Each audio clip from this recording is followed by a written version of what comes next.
Halo bos, selamat petang, selamat petang. Saya Wompang. Hari ini kereta pun baru sampai. Baru sampai. You tengok luar menyecat dah. Okey, banyak cantik. Tahun 2012. Toyota Altis 2.0 V-Spec Ini V-Spec. Kita tengok dia luar menyecat. Baru sampai aja. Tapi banyak cantik ya. Harga jual 26,800. Banyak cantik. Cuma leader sana ada crack sikit saja. Tapi you tengok sini, langsung tak ada calar. Lepas tu 2.0 punya dia ada kasih pedal seat lah. Dua-dua pedal seat. Lepas tu belakang punya seat macam ni. Pintu punya ini handle lah.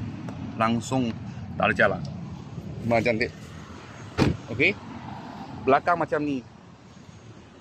Tahun 2012, 2.0 G, 2 VVTi. Enjin sudah ubah lah sebab tahun 2012 lah. Harga jual 26,800.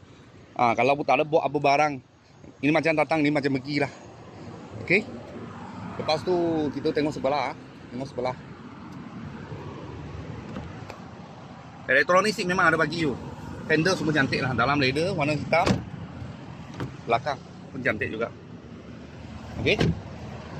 Tahun 2012 tahun 2012.